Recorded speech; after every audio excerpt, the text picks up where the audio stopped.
بسم اللہ الرحمن الرحیم۔ معزز دوستو، السلام علیکم۔ قصص الانبیاء میں آج ہم ذکر کریں گے حضرت زکریا علیہ السلام کا۔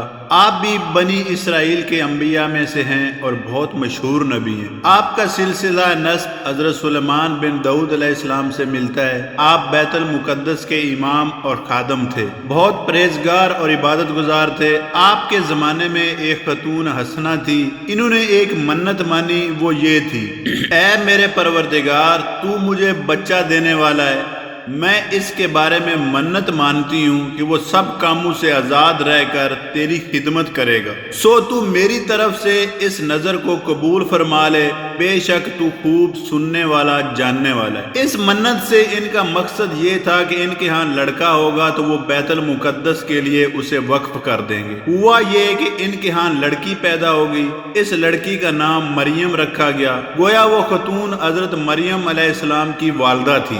اب چونکہ نظر مان چکی تھی، اس لیے اسے پورا کرنے کے لیے جب انہیں بیت المقدس کی خدمت کے لیے دینا چاہا تو وہاں کے سب خادموں نے انہیں لینے کی خواہش کا اظہار کیا۔ اس خواہش نے آپس میں مقابلہ بازی کی صورت اختیار کر لی۔ آخر نوبت یہاں تک پہنچی کہ قرعہ اندازی کا فیصلہ کیا گیا۔ قرعہ اندازی کا طریقہ یہ طے کیا کہ ہر امیدوار اپنا ترایت لکھنے والا قلم دریا میں ڈالے، جس کا قلم پانی کے بہاؤ کے خلاف اوپر چڑھے وہی حضرت مریم کو اپنی تربیت میں لے لے۔ اس قرعہ اندازی میں حضرت زکریا علیہ السلام کا نام آیا۔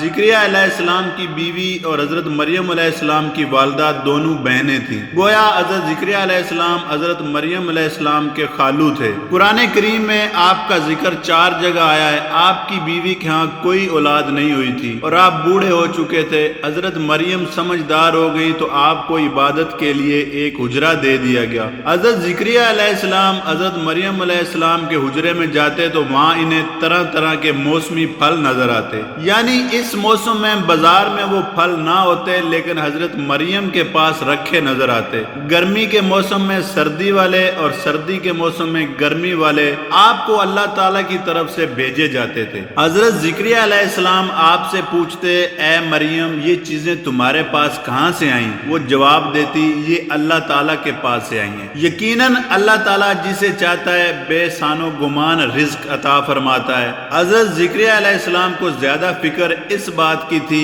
کہ آپ کے ہاں اولاد نہیں تھی اور آپ کے عزیزوں میں کوئی اس بات کا اہل نہیں تھا کہ بنی اسرائیل کی اصلاح کرتا رہے، اس لیے آپ نے اللہ تعالیٰ سے دعا کی: اے میرے پروردگار، مجھے اپنی بارگاہ سے نیک اولاد عطا فرما، بے شک تو دعا سننے والا ہے۔ زکریا علیہ السلام بہت بوڑھے ہو چکے تھے، عمر 90 سال کے قریب تھی، بیوی بانجھ تھی۔ بس حضرت مریم کی برکات دیکھ کر آپ کو بھی اولاد کے لیے دعا کرنے کا خیال آ گیا کہ جو خدا مریم علیہ السلام کے لیے بے موسمی پھل دے سکتا ہے وہ میری بھی دعا قبول کر سکتا ہے۔ آپ کا دعا کرنا تھا کہ اللہ تعالیٰ نے دعا قبول کر لی۔ حضرت زکریا علیہ السلام مسجد میں نماز پڑھ رہے تھے کہ اللہ تعالیٰ کے فرشتے آ گئے اور کہنے لگے: اللہ تعالیٰ آپ کو یحییٰ کی بشارت دیتا ہے، وہ کلمۃ اللہ حضرت عیسیٰ کی تصدیق کرنے والا ہوگا اور سردار ہوگا اور خواب پر پورا قابو پانے والا ہوگا، وہ نیکوکاروں میں سے ہوگا،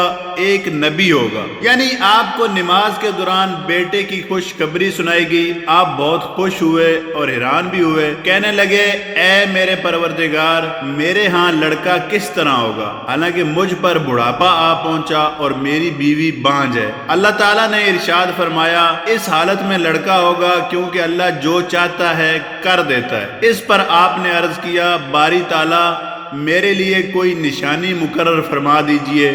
اللہ تعالیٰ نے فرمایا: تمہارے لیے نشانی یہ ہے کہ تم 3 دن تک سوائے اشارے کے کوئی بات نہیں کر سکو گے اور تم اپنے رب کو کثرت سے یاد کرتے رہو گے، صبح و شام اس کی پاکی بیان کرتے رہو۔ چنانچہ جب وہ وقت آیا، آپ کی زبان بات چیت کرنے سے رک گئی اور عبادت خانے سے باہر نکل کر لوگوں کو اشارے سے سمجھایا کہ صبح و شام اللہ کو یاد کرو، نمازیں پڑھو، تسبیح کرو۔ آخر اللہ تعالیٰ نے وہ دن دکھایا کہ حضرت یحییٰ علیہ السلام پیدا ہوئے اور حضرت زکریا علیہ السلام کی مراد پوری ہوئی۔ قوم کو تبلیغ کرتے ہوئے آپ فرمایا کرتے تھے: میں تم سے اس تبلیغ پر کچھ مال طلب نہیں کرتا، میرا اجر تو بس اللہ تعالیٰ کے ذمے ہے۔ آپ بڑائی کا کام کرتے تھے۔ بنی اسرائیل ایک ایسی قوم تھی کہ اپنے انبیاء تک سے دشمنی کرتی تھی، انہیں قتل تک کر دیتی تھی۔ حضرت زکریا علیہ السلام کا اس قوم پر بہت بڑا احسان تھا، آپ نے اللہ تعالیٰ کے عطا کیے ہوئے حافظے سے انہیں تورات لکھوائی تھی،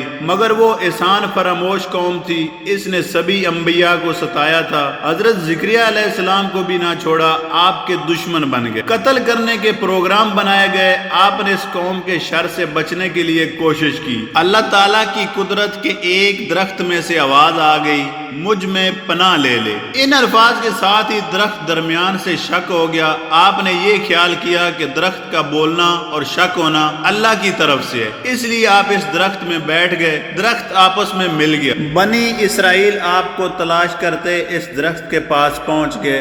شیطان اللہ والوں کا ازلی دشمن ہے، اس نے مخبری کرتے ہوئے کہا، تم لوگ جسے تلاش کر رہے ہو وہ اس درخت میں چھپا ہوا ہے، ادھر آپ کا ذرا سا کپڑا باہر نکلا رہ گیا تھا۔ شیطان نے اس کی طرف اشارہ کرتے ہوئے کہا، دیکھ لو میں غلط نہیں کہہ رہا، ان کا کپڑا باہر نکلا نظر آ رہا ہے۔ بنی اسرائیل کو شیطان کی بات پر یقین آ گیا، وہ ایک آرا لے آئے اور اسے درخت پر چلانے لگے۔ آخر آرا چلتے چلتے آپ تک پہنچ گیا، ظالموں نے آپ کو شہید کر دیا، آپ نے اف تک نہ کی۔ شہادت کے وقت آپ کی عمر 100 سال سے زیادہ تھی۔ آپ کو بیت المقدس میں دفن کیا گیا۔ مورخین کے مطابق آپ کی قبر شام کے شہر حلب میں ہے۔ انا للہ و انا الیہ راجعون۔